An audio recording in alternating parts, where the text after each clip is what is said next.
الحمدللہ رب العالمین والعاقبۃ للمتقین والصلاة والسلام علی رسولہ الکریم اما بعد فاعوذ باللہ من الشیطان الرجیم بسم اللہ الرحمن الرحیم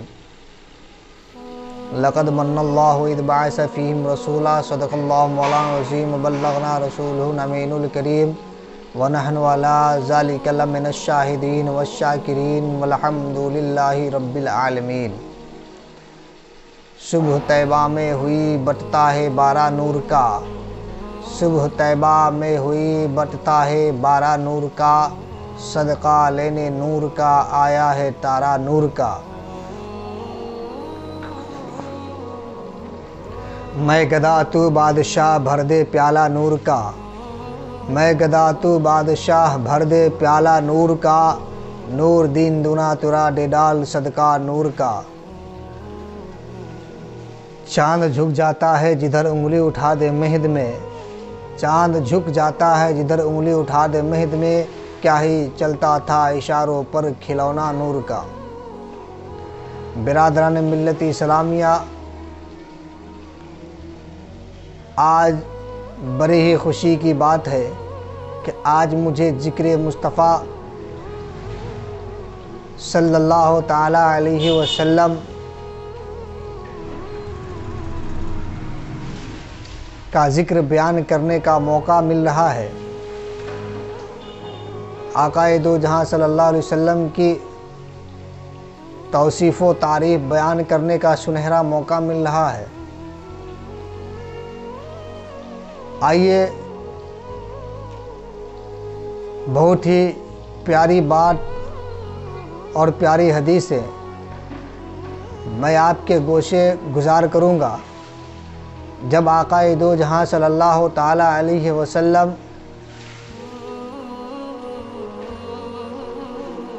اس دنیا میں تشریف لاتے ہیں تو دنیا کی ہر شے ان کے تشریف آوری پر خوشیاں مناتی ہیں، اپنے گھروں کو سجاتی ہیں اور ہر چیز خوشی کا اظہار کرتی ہے۔ جناب احمد مصطفیٰ محمد مصطفیٰ صلی اللہ تعالی علیہ وسلم جب حضرت آمنہ کے بطن پاک میں آئے تھے تو حضرت آمنہ جب بھی ہر روز حضرت آمنہ کے پاس کوئی نہ کوئی نبی آ کر کے محمد رسول اللہ صلی اللہ علیہ وسلم کی آنے کی بشارت سنایا کرتے تھے۔ کبھی عیسیٰ آتے تھے تو کبھی موسیٰ آتے تھے، کبھی شیس علیہ السلام آتے تھے تو کبھی داؤد علیہ السلام آتے تھے، کبھی حضرت آدم علیہ السلام آتے تھے، کہ حتیٰ کہ جتنے بھی نبی ہیں کم و بیش 1,24,000 سبوں نے نبی کے آنے کی خوشیاں اور بشارتیں حضرت آمنہ کو دی تھی کہ اے آمنہ تم مبارک ہو، تم مبارک عورتوں میں سے ہو، اور تم مبارک ہو کہ اللہ نے تمہارے شکم اطہر میں اپنے خاص محبوب کو بھیج رہا ہے۔ تم ایک نبی کی ماں بننے جا رہی ہو، تمہارے شکم اطہر سے بہترین اور بہت سارے خوبیوں کا مالک تمہارے جسم اطہر سے اللہ رب العزت جو ہے اپنا خاص بندہ، اپنا محبوب تمہارے بطن پاک سے پیدا فرمانے والے ہیں۔ عزیزان ملت اسلامیہ، بتانے کا مقصد یہ ہے کہ جب حضور اس دنیا میں تشریف نہیں لائے تھے تو لوگ اپنے بچیوں کو زندہ دفن کر دیا کرتے تھے۔ عرب کے تاریخ میں یہ باتیں ملتی ہے کہ لوگ بچیوں کو منحوس سمجھتے تھے پیدا ہونا، اور ان کے پیدائش سے پہلے لوگ جو ہے اپنی بچیوں کو زندہ درگور کر دیا کرتے تھے، زندہ دفن کر دیا کرتے تھے۔ لیکن خدا کی قدرت کا کرشمہ دیکھیے کہ جب جناب احمد مصطفیٰ محمد مصطفیٰ صلی اللہ علیہ وسلم اس مادر گیتی پر آئے تو آتے ہی اعلان کیا، اے بچیوں ماتم مت مناؤ، ماتم مت کرو، گھبراؤ نہیں، بلکہ تمہاری جان کی حفاظت کرنے والا محمد رسول اللہ آ گیا ہے۔ برادران ملت اسلامیہ، جب آقا دو جہاں صلی اللہ علیہ وسلم اس مادر گیتی پر تشریف لائے، اس وقت ابو لہب کے پاس ایک سویبہ نام کی لونڈی کام کیا کرتی تھی۔ ابو لہب کے گھر میں اس کا کام کیا کرتی تھی، جیسے جھاڑو پوچھا، کھانا پینا، یہ سب کرنا، گھر کی خدمت، گھر کے کام جو ہے کرنا اس کے ذمہ تھا۔ جب اس لونڈی کو یہ خبر ملی کہ جناب عبد المطلب کے گھر میں ایک بڑا ہی پیارا لڑکا پیدا ہوا ہے، تو یہ خبر سن کر کے وہ لونڈی سویبہ ابو لہب کے پاس جاتی ہے اور عرض کرتی ہے، ابو لہب، تمہارے گھر میں تمہارا بھتیجا پیدا ہوا ہے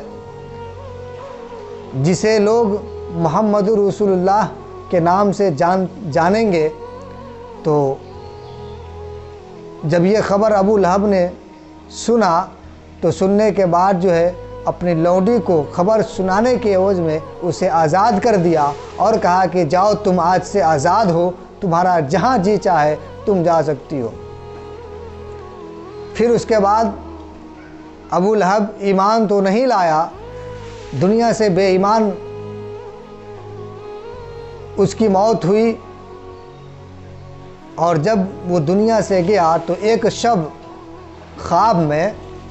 حضرت عباس رضی اللہ تعالی عنہ اس سے سوال کرتے ہیں کہ اے ابو لہب، تمہارا کیا حال ہے، تم کس حال میں ہو؟ ابو لہب نے کہا کہ جب سے میں مرا ہوں تب سے طرح طرح کے عذابوں میں گرفتار رہتا ہوں، لیکن پیر کے دن میرے عذاب میں کمی آ جاتی ہے۔ وہ کیوں؟ حضرت عباس نے پوچھا وہ کیوں؟ تو ابو لہب نے کہا کہ وہ اس لیے کہ جب جناب محمد رسول اللہ صلی اللہ علیہ وسلم پیدا ہوئے تھے تو ان کی پیدائش کی خوشی جو ہے ہماری لونڈی سوبیا نے مجھے سنائی تھی، اسی خوشی کے عوض میں اسے آزاد کر دیا تھا، اور جو ہے جس انگلی سے میں اشارہ کیا تھا اس انگلی سے مجھے پیر کے دن جو ہے 2 گھٹ پانی نصیب ہو جاتا ہے، جس کو پینے کے بعد مجھے بہت راحت اور سکون ملتا ہے۔ اب بتاؤ بھلا مسلمانوں کہ جو آدمی نبی کی پیدائش کی خوشخبری سن کر کے اور اپنی لونڈی کو آزاد کر دے تو اس کا عالم یہ ہے، تو جو امتی، جو انسان، جو مسلمان نبی آخر الزمان صلی اللہ تعالی علیہ وسلم کا میلاد پڑھے یا پڑھوائے یا ان کی باتوں پہ عمل کرے، کیا اسے نبی نہیں بخشیں گے؟ کیا اسے جو ہے ثواب نہیں ملے گا؟ کیا وہ جنت میں نہیں جا سکتا ہے؟ کیا وہ نبی کا محبوب، نبی کا چہیتا امتی نہیں بن سکتا ہے؟ عزیزان ملت اسلامیہ بن سکتا ہے، لیکن شرط یہ ہے کہ وہ نبی کی تمام چیزوں کو اپنا لے، ان سے محبت کر لے، ان کا ذکر جو ہے منائے، پڑھے پڑھوائے، لوگوں تک ان کا ذکر عام کرے۔ عزیزان ملت اسلامیہ، ایک اور سوال بھی ہے۔ کچھ لوگ کہتے ہیں کہ نبی کو پیدا ہوئے، اس دنیا میں آئے ہوئے 14 سال سے بھی زیادہ کا عرصہ گزر گیا، لیکن آج تک جو ہے ان کی جنم دن منائی جاتی ہے، آج تک جو ہے ان کی جنم دن منائی جاتی ہے۔ عزیزان ملت اسلامیہ، بتانے کا مقصد یہ ہے کہ نبی آخر الزمان صلی اللہ تعالی علیہ وسلم کو اس دنیا سے گئے ہوئے کافی عرصہ گزر گیا، پھر بھی لوگ ان کے جنم دن کو مناتے ہیں۔ تو قرآن مقدس ارشاد فرماتا ہے کہ حضور صلی اللہ علیہ وسلم کو دنیا سے پردہ کیے ہوئے کافی دن ہو گئے، لیکن جن کے صدقے میں اللہ نے زمین کو بنایا، آسمان کو بنایا، زمین کو بنایا اور چاند و سورج کو پیدا کیا، عزیزان ملت اسلامیہ، یہ انہی کے صدقے میں چمک رہے ہیں۔ تو ان سے پتہ یہ چلا کہ نبی آخر الزمان صلی اللہ تعالی علیہ وسلم آج بھی زندہ ہیں اور کل بھی زندہ تھے، اس لیے کہ ہماری نظروں سے وہ پوشیدہ ہو گئے ہیں، ہماری نظروں میں اتنی طاقت نہیں ہے کہ ہم انہیں دیکھ پائیں گے۔ درود شریف پر اللہم صلی علی سیدنا شفیعنا حبیبنا نبینا مولانا محمد مبارک وسلم، صلو علیہ الصلوۃ والسلام علیک یا رسول اللہ صلی اللہ تعالی علیہ وسلم۔ تو میرا عقیدہ ہے، میرا ایمان ہے کہ میرا نبی کل بھی زندہ تھا اور آج بھی زندہ ہے، کل بھی زندہ تھا اور آج بھی زندہ ہے میرا نبی۔ تو ہم کیوں نہیں ان کا میلاد منائیں گے، کیوں نہیں ان کا ذکر منائیں گے؟ جب انہی کی میلاد کی خوشی میں، انہی کی آنے کی خوشی میں زمین کو بھی پیدا کیا گیا، آسمان کو بھی پیدا کیا گیا، چاند و سورج کو بھی بنایا گیا، تو کیوں نہیں ہم منائیں گے ان کا خوشی، کیوں نہیں ہم ان کا ذکر منائیں گے؟ عزیزان ملت اسلامیہ، اس لیے ہر مسلمان کو جو ہے ان کا ذکر عام کرنا چاہیے، ان کے ذکر منانے چاہیے۔ آئیے ایک واقعہ میں آپ کو سنا کر کے اپنی گفتگو کو ختم کر دوں گا۔ بغداد شریف میں ایک عبدالجبار نامی بڑا ہی عاشق رسول سوداگر رہا کرتا تھا۔ ہر سال جشن عید میلاد النبی صلی اللہ علیہ وسلم کے شان میں میلاد شریف پڑھواتا تھا، اور اس کے پڑوس میں ایک یہودی بھی رہا کرتا تھا۔ ایک روز یہودی کی بیوی اپنے شوہر سے پوچھتی ہے کہ آج سوداگر کے گھر کیسی خوشی ہے؟ یہودی نے کہا کہ جشن عید میلاد النبی صلی اللہ علیہ وسلم کی خوشی ہے۔ عورت میلاد پاک کی تصور میں سو گئی،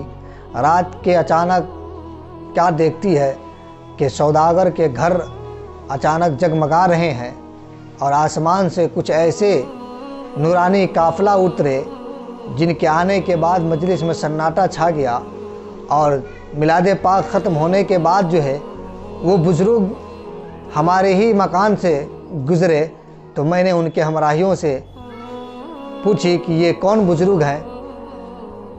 تو کچھ لوگوں نے کہا یہی تو شمس الضحیٰ ہیں، یہی تو بدر الدجا ہیں، یہی تو سیاح لامکہ ہیں۔ پھر میں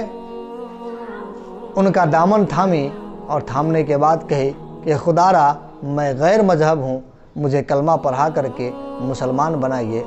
اور جیسے ہی انہوں نے مجھے کلمہ پڑھایا، اور جیسے ہی میں نے ان کا کلمہ پڑھا اور مشرف با اسلام ہو کر ان کے دامن رحمت میں، ان کے اسلام میں داخل ہوئی، اس کے بعد میری آنکھیں کھل گئی۔ یہودی جب اپنے گھر آتا ہے تو آنے کے بعد اپنی بیوی کو یہ سب تیاریاں دیکھ کر کے پوچھتا ہے یہ سب تیاریاں کس لیے؟ تو اس کی بیوی جو ہے یہ سارا ماجرا بیان کرتی ہے کہ میں نے رات میں ایسے ایسے خواب دیکھا، اور میرا دل جو ہے پوری طرح سے میلاد سے متاثر ہے۔ تو اس کا شوہر بھی کہتا ہے کہ میں بھی یہی خواب دیکھا ہوں، اور تو سچ کہہ رہی ہے۔ پھر کیا تھا، دونوں میاں بیوی جو ہے حضور کی میلاد پاک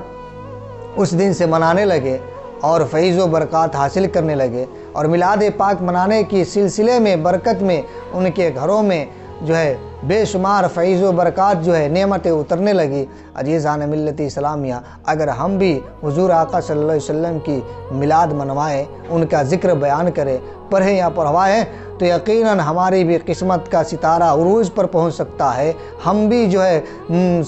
منزل مقصود تک پہنچ سکتے ہیں، ہمیں بھی وہ سب کچھ مل سکتا ہے۔ لیکن شرط یہ ہے کہ ہم نبی سے محبت کریں، نبی سے الفت کریں، نبی کے اوپر اپنا دل و جان نچھاور کر دیں۔ عزیزان ملت اسلامیہ، یہ چند باتیں تھی جو میں نے آپ کے سامنے رکھی۔ اللہ تبارک تعالیٰ سے دعا ہے کہ ہمیں حق بولنے، صحیح بولنے کا توفیق و رفیق عطا